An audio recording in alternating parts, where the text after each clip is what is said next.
I am Vanessa Miller, 27 years old, and I never thought my life would unfold like this.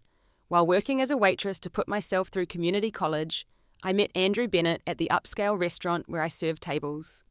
Our romance blossomed quickly, and I supported him through law school with everything I had. Then came his graduation day, when he cruelly told me he would declare me dead to his elite social circles. Years later, on his wedding day to a prominent judge's daughter, my phone wouldn't stop ringing with calls from his mother, his bride, and everyone asking if I was really alive. If you're enjoying this story, please hit the like button, subscribe to my channel, and let me know in the comments where you're watching from today. Growing up on the south side of Chicago shaped everything about me. My father worked at the steel factory for 30 years, his hands permanently calloused and stained. My mother was a nurse's aide at County General, often working double shifts to help make ends meet. They were honest, hard-working people who taught me that dignity comes from effort, not circumstance. Our two-bedroom apartment was small but always clean, though the neighborhood around us gradually deteriorated as factories closed and jobs disappeared. When I was 16, a stray bullet came through our living room window during a gang shootout. Nobody was hurt, but the incident crystallized my determination to build a different future. Education is your ticket out, my mother would say. Despite being exhausted from 12-hour shifts, she always checked my homework. My parents couldn't afford to send me to college, but they instilled in me the drive to get there on my own. After high school, I started taking business classes at Chicago Community College while working full-time. The Grand Bistro was an upscale restaurant in the Gold Coast neighborhood where wealthy business people and professionals dined on $100 steaks and sipped $200 bottles of wine. As a waitress there, I made decent tips, but was essentially invisible to the clientele, a server of food rather than a person with dreams and ambitions of my own. That all changed on a snowy Tuesday evening when Andrew Bennett walked in alone and sat at table 12 in my section. Unlike most solo diners, who buried themselves in phones or laptops, he ordered a glass of Cabernet and simply observed the room, seemingly comfortable in his solitude. "Is the wine to your liking?" I asked, performing the standard check after his first sip. He looked up with piercing blue eyes that seemed to truly see me. "It's excellent. Are you a wine enthusiast?" The question caught me off guard. Customers rarely asked servers personal questions unless they were flirting inappropriately, but his tone was genuinely curious. "I know enough to make recommendations," I answered carefully, "but my real interest is in business marketing." His eyebrows raised slightly. "You're in business school." "Community college part-time," I admitted. "I'm specializing in digital marketing and brand development." "That's fascinating." He closed the leather-bound folder containing legal briefs I recognized from my business law class. "I'm at Northwestern Law, second year." That was the beginning. Andrew became a regular at the Grand Bistro, always requesting my section. He would come late when the dinner rush was subsiding, and we would talk during my short breaks. He told me about growing up in Lake Forest, his father a corporate attorney turned judge, his mother a former debutante who now chaired charity galas. I shared stories of my Southside childhood so different from his privileged upbringing. "You have an authenticity that's rare," he said one evening. "Everyone at law school is playing a role positioning themselves. You're refreshingly real." After a month of these restaurant conversations, Andrew waited for me after my shift ended. "There's a 24-hour diner around the corner," he said, standing under the awning in the light rain. "If you're not too tired, I'd love to continue our conversation about targeted marketing strategies." I was exhausted from an 8-hour shift on my feet, but something about his genuine interest in my ideas made me agree.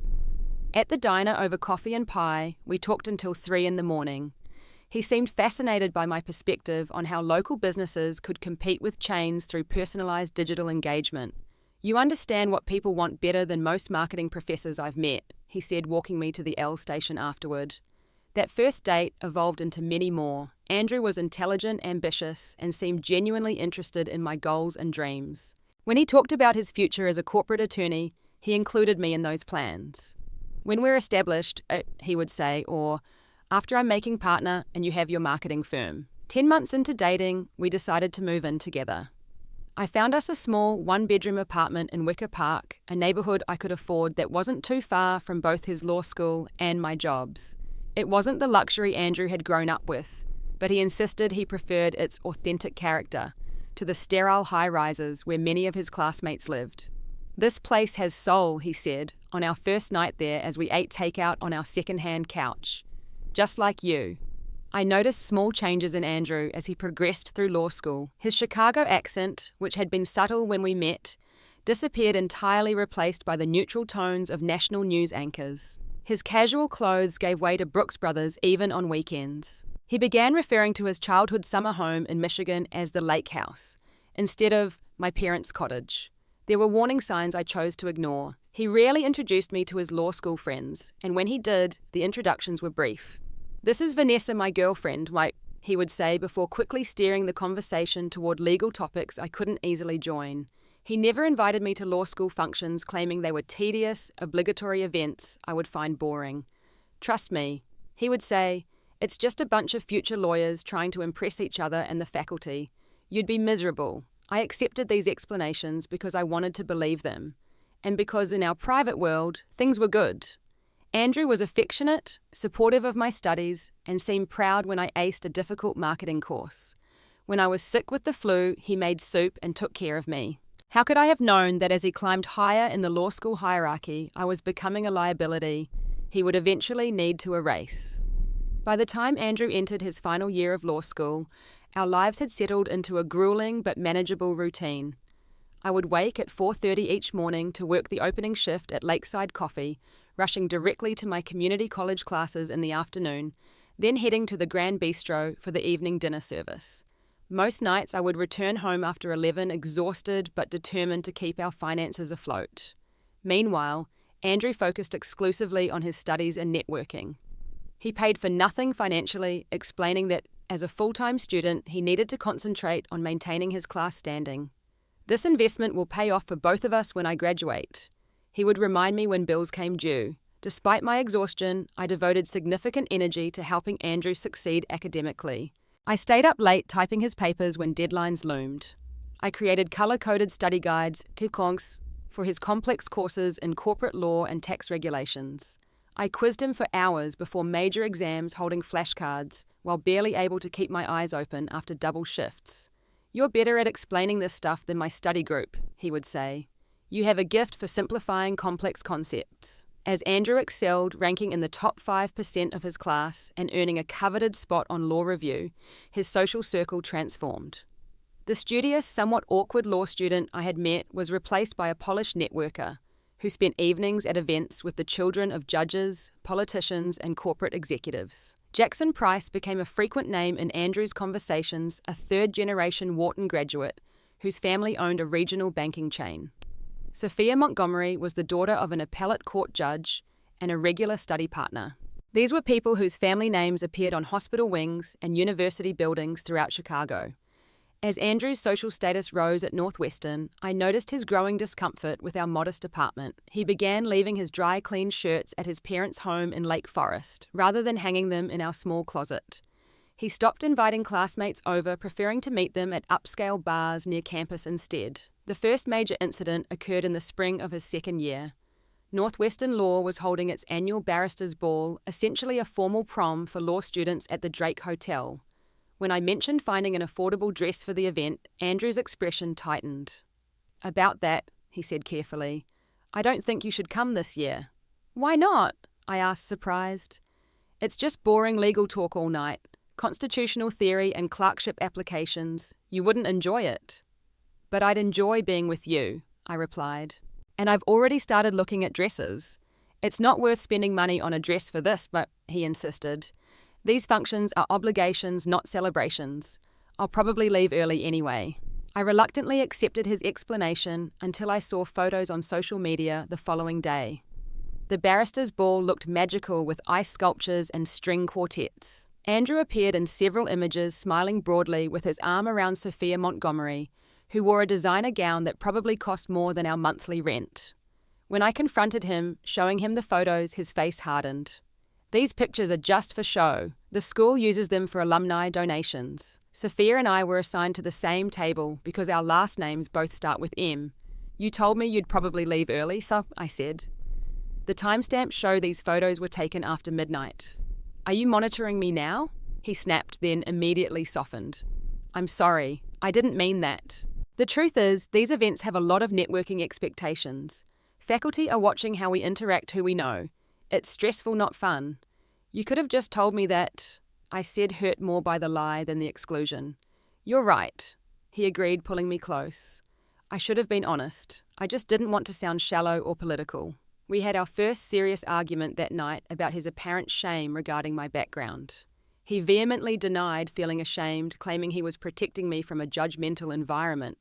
These people are snobs, Vanessa. They would look down on you for working service jobs despite how impressive it is that you're putting yourself through school. I don't want you subjected to that. His apology seemed genuine, and he promised things would be different after graduation. Once I have my degree and job secured, none of this networking politics will matter. We can be ourselves. I chose to believe him because the alternative was too painful to consider that the man I loved was ashamed of me.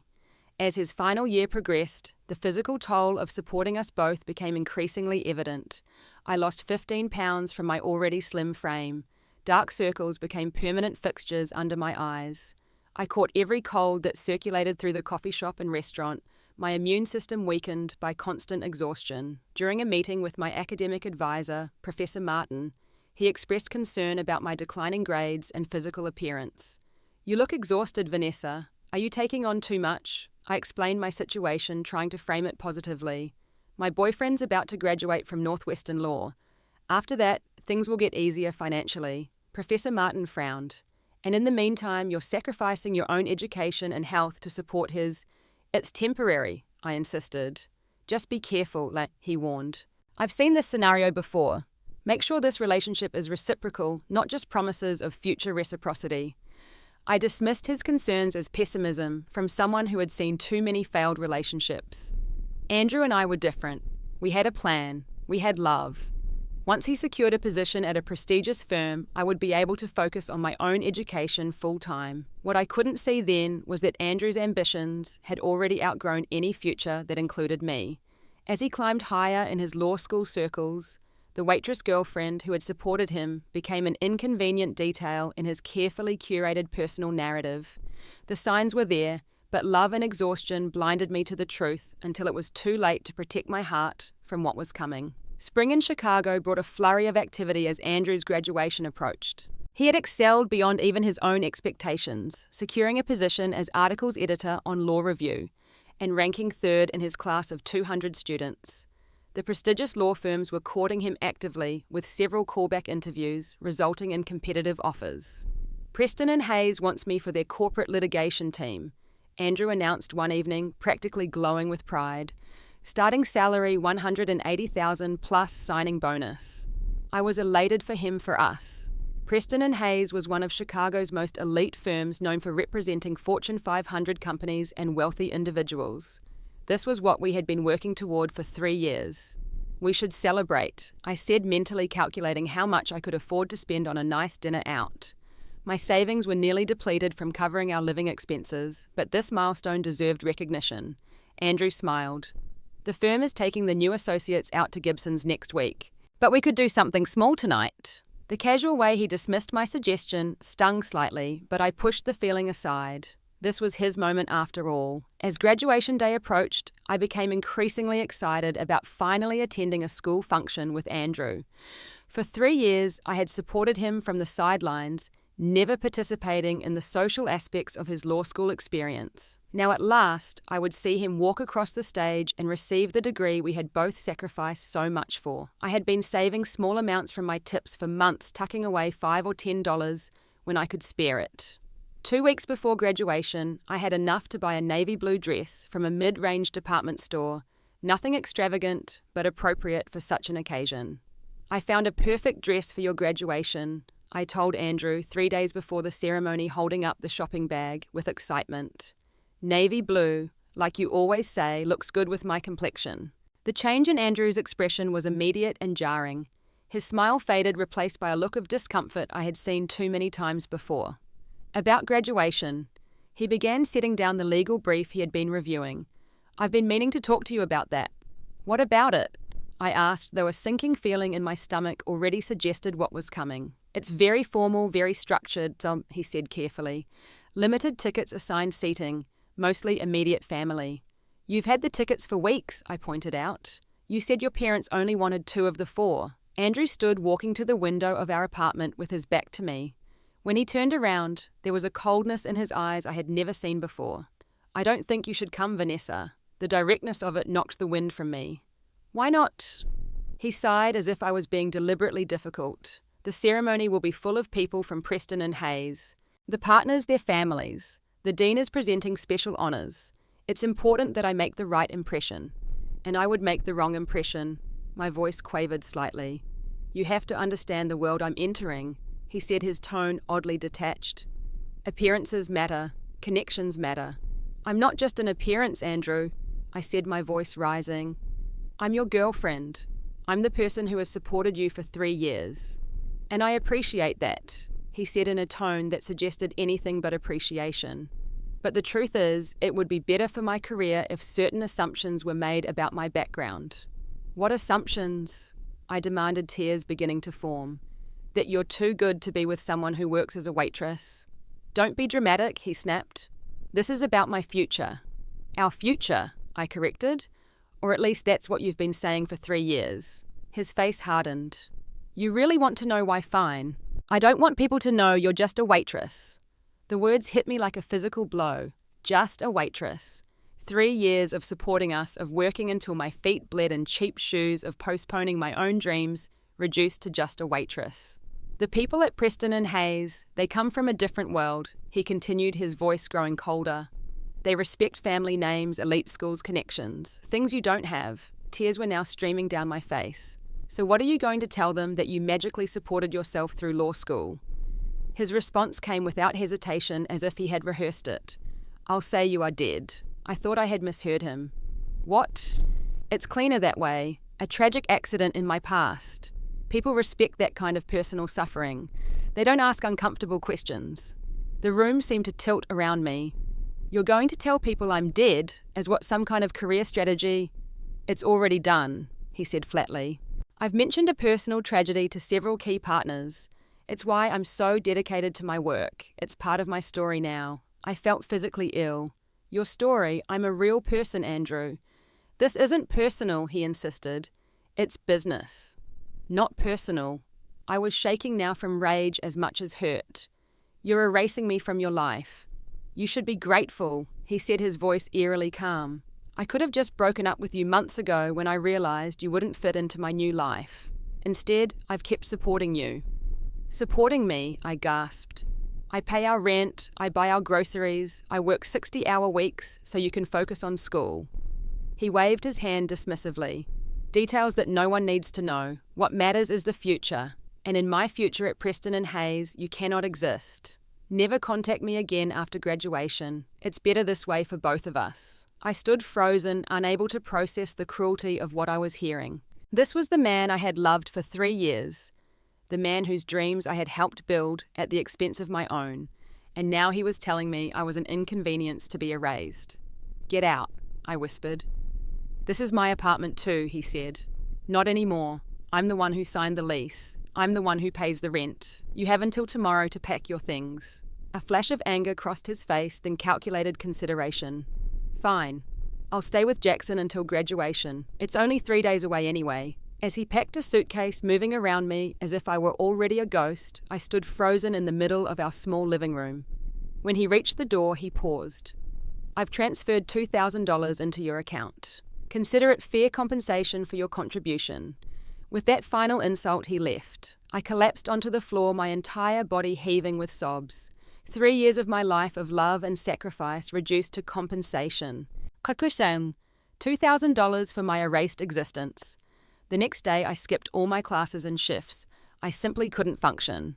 That evening, I received a text from Andrew. "I've told everyone at Northwestern that you've moved back to your hometown after our breakup. Do not attempt to contact me or anyone from law school. It will only complicate things unnecessarily." Unnecessary complications. That's what I had become to the man I had loved with my whole heart. A complication to be written out of his perfect narrative. On graduation day, I couldn't resist going to Northwestern. I sat in the back row, far from the family section, wearing sunglasses despite the cloudy day. I watched as Andrew Bennett, resplendent in his graduation regalia, accepted his diploma with honours. I saw him embrace his parents and pose for photos with his professors. I witnessed his new life beginning a life where I had never existed. As I left the ceremony slipping out before the crowds dispersed, I realized something profound. Andrew hadn't just killed me in his fictional narrative. In many ways, I had died 3 days ago when I learned the truth about the man I loved. Now I needed to figure out how to resurrect myself from the ashes of his betrayal. The weeks following Andrew's graduation passed in a blur of practical problems and emotional devastation. I gave notice on our apartment, unable to afford it alone, and unwilling to stay surrounded by memories of our life together. My friend Tanya from the Grand Bistro offered her couch temporarily, but her studio apartment was barely large enough for one person. "I can't believe he did that to you," Tanya said as she helped me move the few possessions I could fit into her place.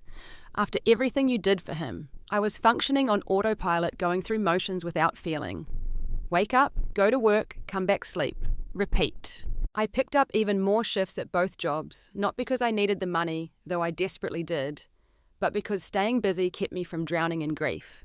3 weeks after Andrew walked out of my life, I had a complete breakdown during the dinner rush at the Grand Bistro. A customer complained that his steak was overcooked, a minor issue that would normally be easily resolved.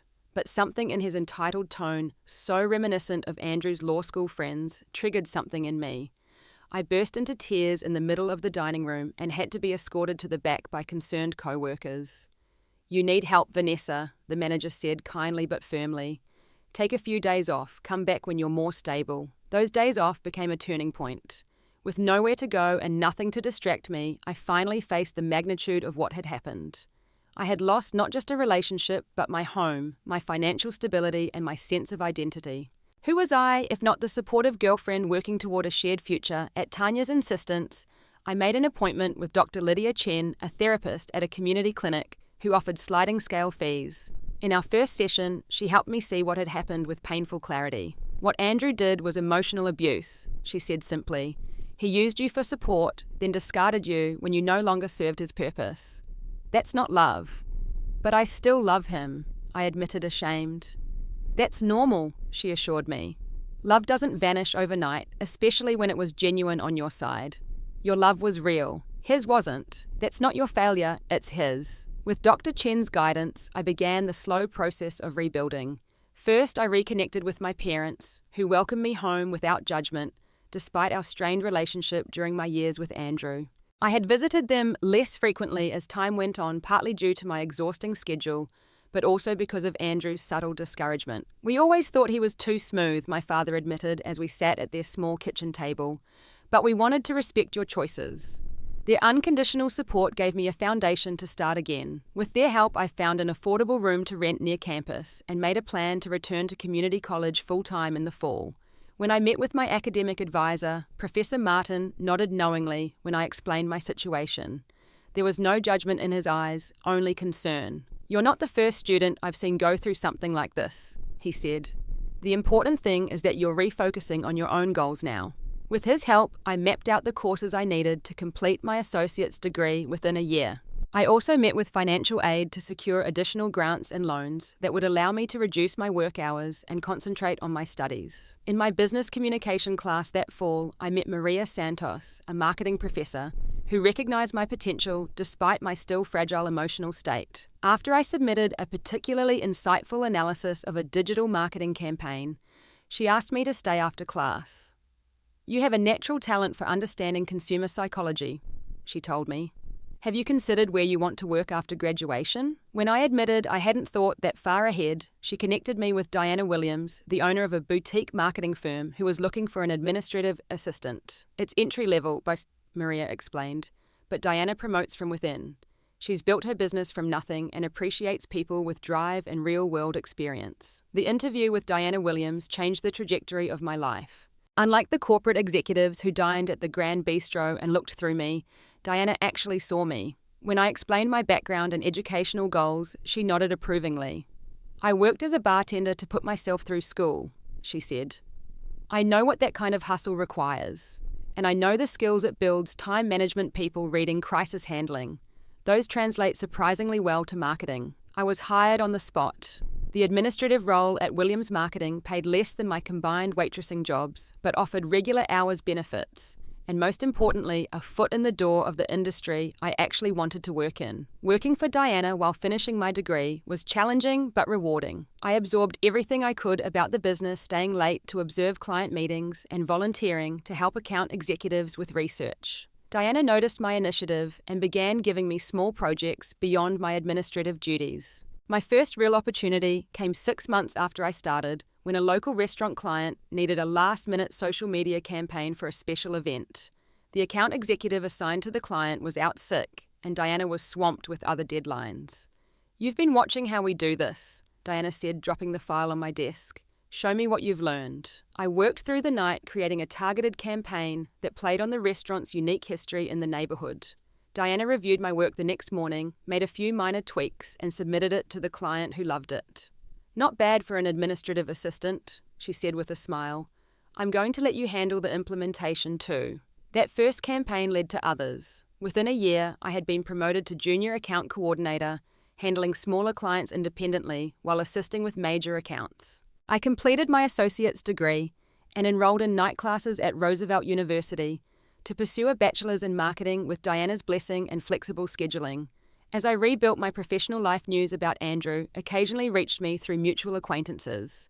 He had indeed joined Preston and Hayes and was making a name for himself in corporate litigation. He was dating Amanda Price, daughter of federal judge Richard Price. They made a handsome couple in the society pages, attending charity galas and legal association events. These updates no longer devastated me. Dr. Chen had helped me process my grief and anger, and my growing professional success provided a new sense of identity and purpose. I still thought of Andrew, sometimes wondering if he ever regretted what he had done, or if he even remembered me as a real person rather than a convenient support system he had discarded. 4 years after graduation, I had completed my bachelor's degree and risen to senior account manager at Williams Marketing. I had my own office with a window, a team of junior associates, her peers, who reported to me, and a growing reputation in Chicago's marketing community.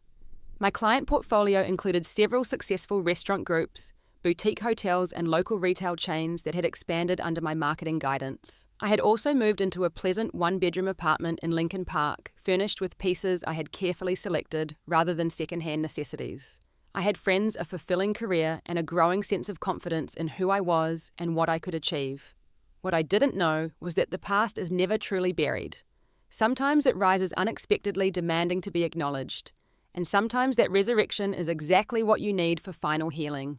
The morning everything changed began like any other Saturday. I woke early out of habit-made coffee in my sleek kitchen and reviewed client presentations for the upcoming week. Williams Marketing had recently pitched to Chicago Restaurant Association, our largest potential client to date, and I was refining our strategy recommendations. My phone rang at 9:42 a.m., an unknown number with a North Shore area code. Normally, I might have let it go to voicemail on a weekend, but we were awaiting the association's decision, so I answered professionally. "Vanessa Miller speaking." There was a pause, then a woman's voice, elegant but hesitant. "Is this Vanessa Miller, who used to date Andrew Bennett?"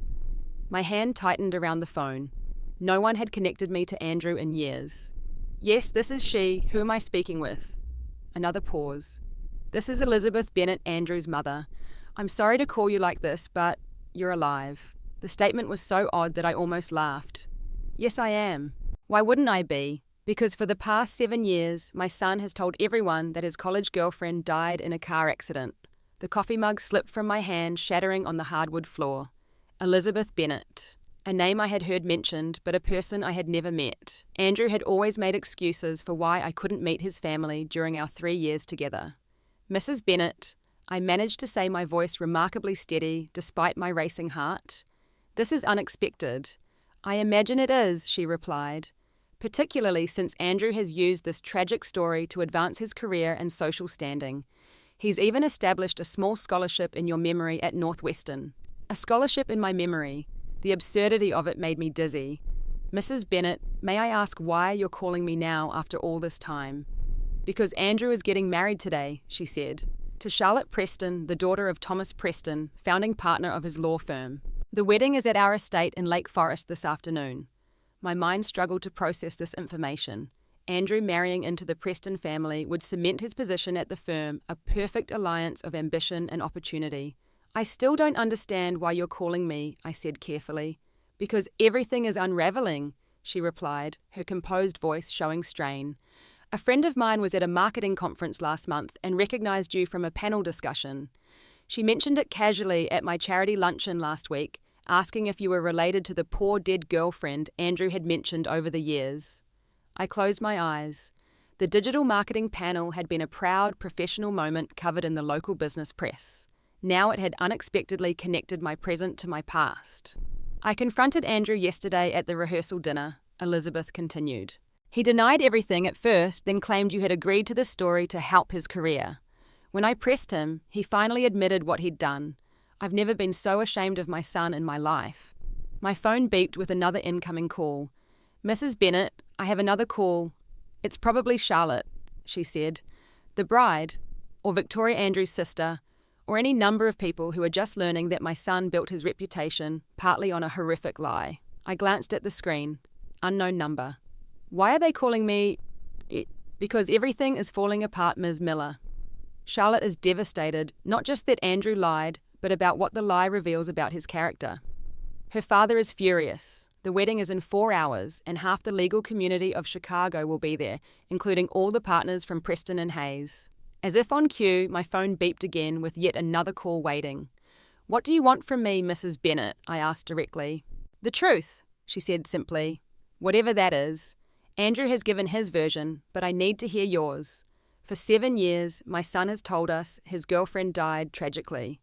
He's received sympathy support, even special consideration at the firm, because Thomas Preston lost his own son years ago and felt a connection to Andrew's loss.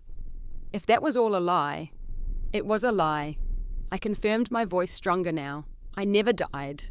I was the girlfriend who paid our rent while Andrew attended law school.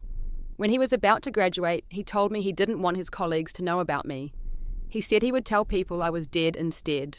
I heard Elizabeth's sharp intake of breath. My God. Mrs. Bennett, I've built a new life. I have a successful career. I've moved on.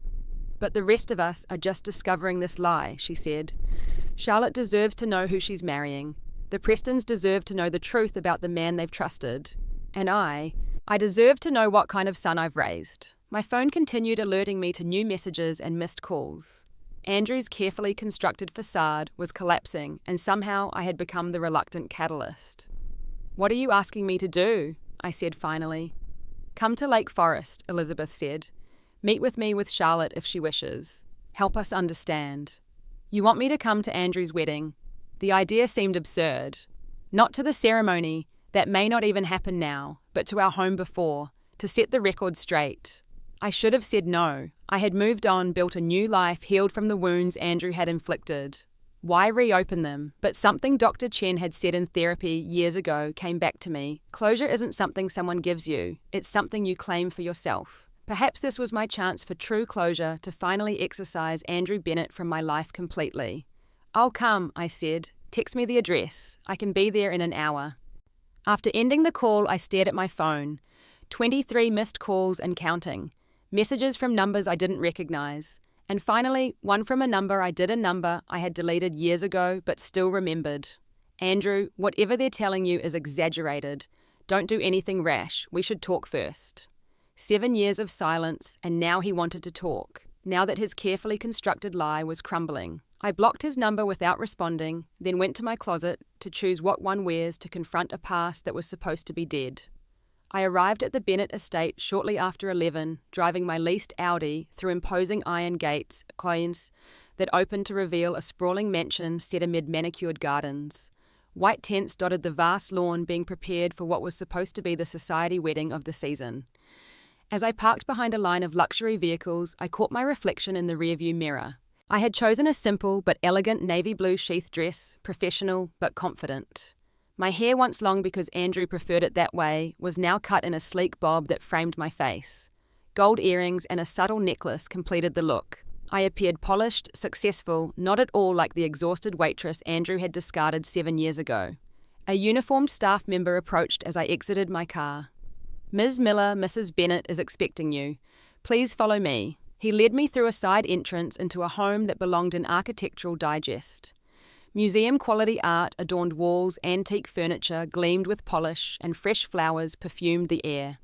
This was the world Andrew had grown up in, the world he hadn't thought I deserved to enter. In a sunlit sitting room overlooking the gardens, a slender woman with silver-streaked dark hair stood gazing out the window. She turned as I entered, and I was struck by how much Andrew resembled her.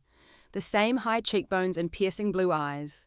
"Vanessa Miller," she said, moving forward with extended hands. "Thank you for coming. I had expected coldness, perhaps condescension. Instead, Elizabeth Bennet clasped my hands in hers with genuine warmth. "Mrs. Bennet," I acknowledged with a slight nod. "Please call me Elizabeth. After everything that's happened, formality seems pointless." She gestured to a seating area. "Would you like some tea, coffee?" "No, thank you. I'd prefer to understand why I'm here." She nodded, respect flickering in her eyes. "Direct. I appreciate that." She sat in an armchair, smoothing her cream-coloured dress. "I want to hear your story, the truth about your relationship with my son." I took a deep breath and told her everything. How Andrew and I met at the restaurant. How I supported him through law school, working double shifts while he studied. How he became increasingly distant as he climbed the social ladder at Northwestern. And finally, his cruel dismissal before graduation, his declaration that I would be dead, in his new narrative. Elizabeth listened without interrupting her expression, growing more pained with each revelation. When I finished, she pressed her fingers to her temples. "I failed as a mother," she said quietly, "to raise a son capable of such cruelty." "You didn't know," I offered, surprised to find myself comforting her. "I should have. There were signs. The way Andrew talked about his tragic past always seemed rehearsed performative, but it was easier to believe him than to question." She looked at me directly. "I am deeply sorry for what my son did to you." Before I could respond, the door opened. A young woman in a white silk robe, her blonde hair partly styled with curlers still in place, stood in the doorway. Her eyes were red from crying makeup half applied. "You must be Vanessa," she said. "I'm Charlotte, the bride, or at least the woman who was supposed to become a bride in a few hours." Elizabeth rose. "Charlotte, dear, you don't have to do this now." "Yes, I do," Charlotte insisted, entering the room. "I need to hear it from her directly." She turned to me. "Andrew says you agreed to the story, that you suggested it to help his career after you broke up." I laughed, a short, harsh sound that surprised even me. "That's a lie. Andrew told me he was going to say I was dead because he was ashamed of my background. He didn't want his colleagues at Preston and Hayes to know he had dated a waitress." Charlotte sank onto a sofa, her robe pooling around her. "He told everyone it was a car accident, that you were driving to surprise him with dinner during finals and a drunk driver hit you. He has described your funeral to me, in detail." The calculated nature of the lie made my stomach turn. Not just that I had died, but how with details designed to paint Andrew as the tragic victim. "I never died, obviously," I said. "I never even had a car back then. I took the bus to my 2 waitressing jobs." Charlotte looked up, fresh tears welling. 2 jobs. To support us while he studied. He didn't work during law school." She pressed a hand to her mouth. "He told me his parents paid his way through Northwestern, that Judge Bennet insisted on it so Andrew could focus on his studies." Elizabeth shook her head. "William offered. Andrew refused, saying he wanted to make it on his own merits. We were so proud of his independence." A bitter laugh escaped me. "He wasn't independent. He was living off my 60-hour work weeks." The door opened again, and an older man in a bespoke suit entered the sitting room. Judge William Bennet had the commanding presence one would expect from a man who had spent decades on the bench. His expression was grim. "They're starting to arrive," he informed Elizabeth. "The Prestons, the senior partners. We need to decide what we're doing about this wedding." His eyes fell on me, narrowing slightly. "Ms. Miller, I presume." I stood, meeting his gaze evenly. "Judge Bennet, is it true," he asked bluntly, "what my son said about you, your supposed death?" "It's a lie, sir. I was very much alive, just inconvenient to his ambitions." The judge's jaw tightened. "Do you have any proof of your relationship, your support of him during law school?" I had anticipated this question and brought my tablet. "I have photos, the lease agreement for our apartment with both our names, though I was the primary leaseholder. Bank statements showing my deposits for rent, text messages I saved." I opened the tablet and handed it to him. Judge Bennet scrolled through the evidence of my past life, with his son, his expression darkening. "This is..." he began, then stopped, seemingly at a loss for words. Inexcusable, Elizabeth finished for him. A commotion in the hallway drew our attention, raised voices, one of them unmistakably Andrew's. Then the door flung open. "Mother, what have you done?" Andrew demanded as he stormed in. Then he saw me, and the blood drained from his face. 7 years had changed him little. Still handsome in the clean-cut way of privileged men, though his face had hardened somehow, ambition etched into its lines. He wore a bespoke morning suit, ready for his wedding. "Vanessa!" He said my name, barely a whisper on his lips. I said nothing, simply looked at him. This man who had once been the center of my world now seemed like a stranger. "What is she doing here?" he demanded, turning to his mother. "Setting the record straight," Elizabeth replied coldly. Andrew's eyes darted between us, calculating as always. "There's clearly been a misunderstanding. Charlotte, we should talk privately." Charlotte stood, her posture rigid despite the tears on her cheeks. "There's nothing to misunderstand, Andrew. You told everyone your girlfriend died, but she didn't die. She's standing right here." "She wasn't my girlfriend," Andrew protested. "We were just dating casually. She's exaggerating our relationship." I laughed again, genuinely amused by his desperate backpedaling. 3 years living together is casual dating, interesting definition. "You're trying to ruin this day for me," Andrew accused, his charm giving way to anger. "What do you want? Money, is that why you're here?" Judge Bennett stepped forward. "That's enough, Andrew. Dad, you don't understand. She's twisting things." "Stop lying," Charlotte shouted, her composed facade cracking entirely. "You've lied to everyone. To me, to your parents, to the Prestons. You built your career on a fake tragedy." Andrew flinched at the mention of the Prestons. "Where's Thomas? Has he arrived yet?" "Yes, I have." We all turned to see an elegant older man standing in the doorway. Thomas Preston, founding partner of Preston and Hayes, regarded the scene with shrewd eyes. "I came early to congratulate you before the ceremony, Andrew. Instead, I find—" He gestured to the tense tableau. "This situation." Andrew straightened his tie, visibly shifting into damage control mode. "Mr. Preston, I can explain everything." "I certainly hope so," Thomas replied coolly. "Because from what I've gathered, you've perpetuated a significant deception, one that affected hiring decisions at my firm." The colour drained further from Andrew's face. "Sir, my work stands on its own merits." "Perhaps, but character matters at Preston and Hayes. Integrity matters." Thomas's gaze shifted to me. "You must be the supposedly deceased girlfriend." "Former girlfriend," I corrected. "Vanessa Miller, Senior Account Manager at Williams Marketing." Recognition flickered in his eyes. "Diana Williams's firm, you handled the Lakeside Hotel Group campaign last year." I nodded, surprised he knew my work. "Impressive rebranding there," he said. "Diana and I serve on the Economic Development Committee together." Andrew looked between us, panic rising in his expression. "This is ridiculous. Are you all going to let one disgruntled ex ruin everything I've worked for?" "You ruined it yourself, Andrew," Charlotte said quietly, removing her engagement ring. "By building your life on a lie." She placed the ring on a side table with a soft click that somehow echoed through the room. "I can't marry you."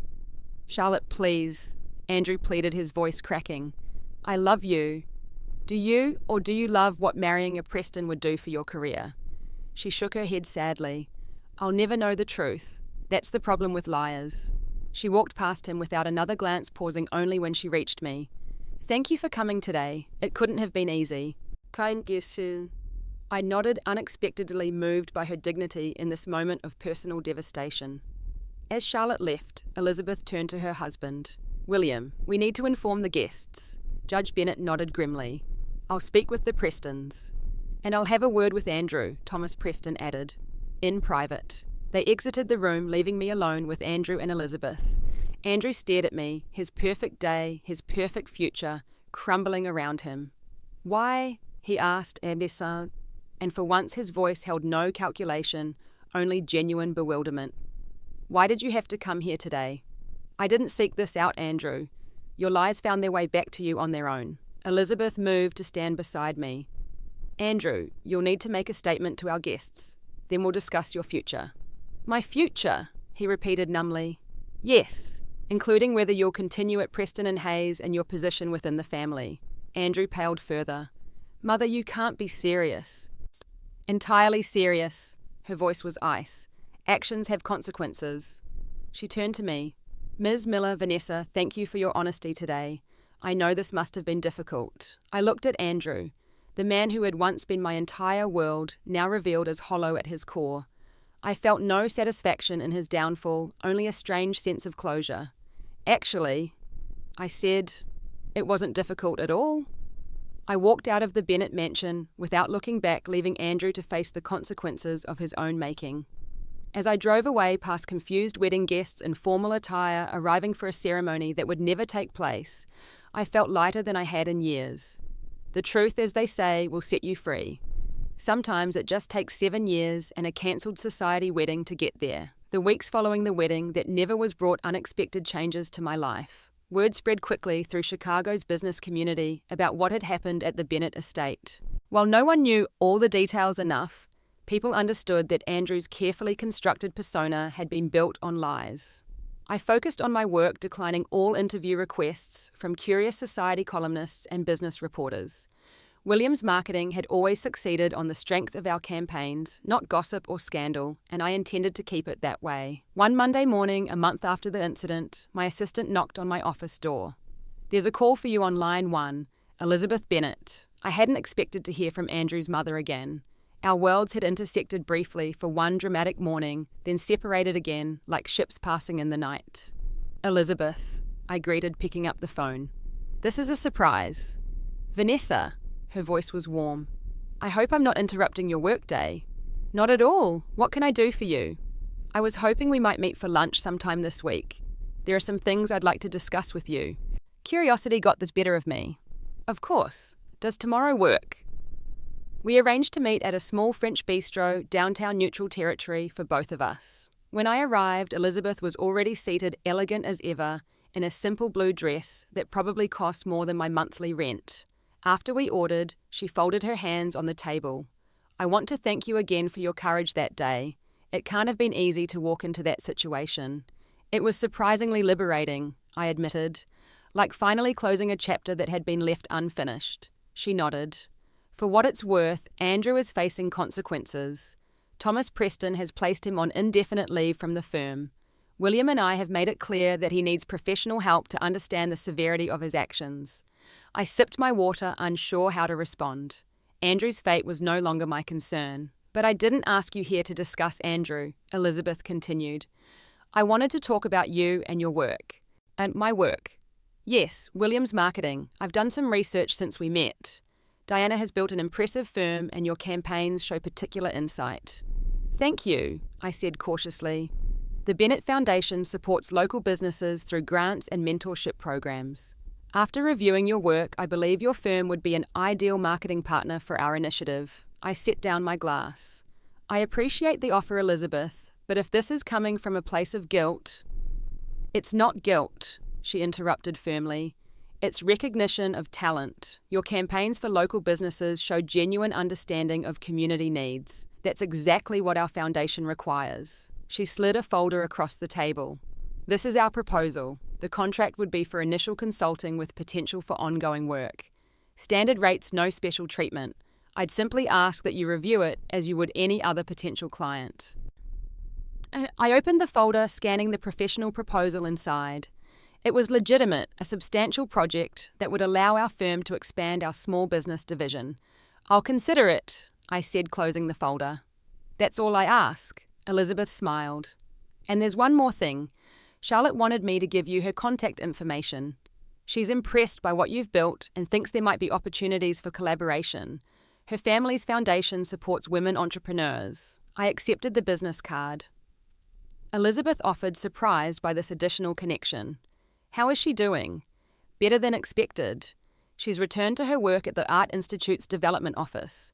I think she's relieved, honestly. Deep down, she knew something wasn't right with Andrew." Our food arrived and the conversation shifted to lighter topics. Elizabeth was surprisingly easy to talk with, intelligent and insightful about business trends. By dessert, I found myself genuinely enjoying her company.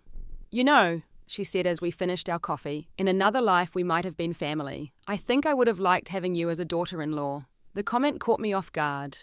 "I'm not sure Judge Bennett would have felt the same." Elizabeth laughed. "William is a better judge of character than you might think. He's the one who suggested I reach out to you about the foundation work. As we parted ways outside the restaurant, Elizabeth embraced me briefly. "I hope this isn't the last time we see each other, Vanessa, professionally or otherwise."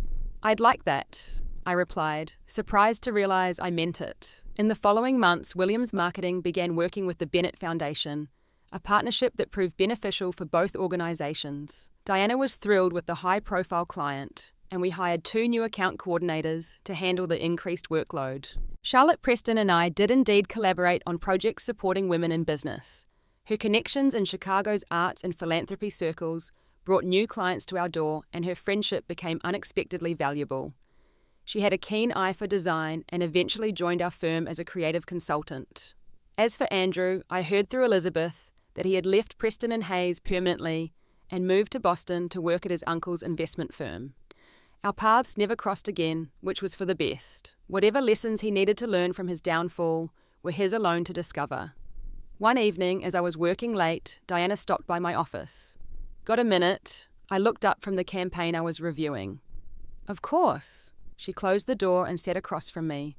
"I'm considering the future of the firm. I'll be 60 next year, and while I'm not ready to retire, I am ready to share some of the leadership responsibilities." My heart quickened. "What are you thinking?" "A partnership," she said directly. "Williams and Miller Marketing. Has a nice ring to it, don't you think?" I was momentarily speechless. This was beyond anything I had imagined when I started as her administrative assistant 5 years ago. "You've earned it," Diana continued. "The Bennett Foundation account alone has increased our revenue by 30%. Your team consistently delivers the best results, and clients specifically request you." "I don't know what to say," I managed. "Say yes," Diana smiled. "And then we'll discuss equity distribution and your vision for expanding the firm." Within 6 months, my name was on the door and the letterhead. The partnership announcement generated positive press in the business community, and our client roster grew accordingly. We moved to larger offices in a downtown high-rise, with a view of Lake Michigan that took my breath away. One evening, celebrating the successful launch of a major campaign, I found myself having dinner with Kevin Richards, the marketing director for Chicago Restaurant Association, our biggest client. What began as a professional discussion evolved into personal conversation about books, travel, and eventually our pasts. "I was engaged once," Kevin shared. "She left me for her boss 2 months before the wedding." "I'm sorry," I said, genuinely sympathetic. "Don't be. Best thing that ever happened to me, though." I couldn't see it then. He hesitated. "What about you? Any dramatic relationship history I should know about?" I considered how much to share, then decided on honesty. My law school boyfriend told everyone I was dead rather than admit he had dated a waitress. Does that count as dramatic? Kevin's eyes widened. I don't even have words for what that is. "It was 7 years ago," I said. "Ancient history now." Still, he shook his head. Some people's capacity for cruelty is astounding. When he asked me to dinner again the following week, I surprised myself by accepting. After Andrew, I had focused exclusively on my career, keeping relationships casual and brief. Kevin was different, intelligent, kind, and genuinely interested in me as a person, not as an accessory to his ambitions. Our relationship developed slowly. I was cautious, transparent about my past, and clear about my priorities. Kevin respected my boundaries and my success, proud of what I had built rather than threatened by it. On our 6-month anniversary, as we walked along Navy Pier, he asked what I was thinking. That I'm exactly where I'm supposed to be, I told him, and that sometimes what seems like the worst betrayal can lead you to your best self. He squeezed my hand. "Their loss is my gain." I smiled, leaning into his embrace. The path from heartbreak to healing hadn't been straight or easy, but standing there successful in my career, surrounded by genuine relationships, I knew one thing for certain: I wouldn't change a moment of my journey. Andrew Bennett had declared me dead to serve his ambition. In doing so, he had freed me to become more alive, more authentic, more successful than I might have been at his side. The greatest revenge isn't exposing someone's lies or witnessing their downfall. It's living so truthfully and fully that their absence becomes a gift, their rejection a redirection to something far better than you could have imagined. Sometimes, being erased by someone else is just the beginning of writing your own story on your own terms with your own voice. And that story, my story, was just getting to its best chapters. Have you ever experienced a betrayal that ultimately led to something better in your life? I'd love to hear your stories in the comments below. And if this resonated with you, please like this video, subscribe to my channel for more stories of resilience, and share with someone who might be going through their own difficult chapter right now. Remember, sometimes what feels like an ending is really just the beginning of something beautiful. Thank you for listening to my story today.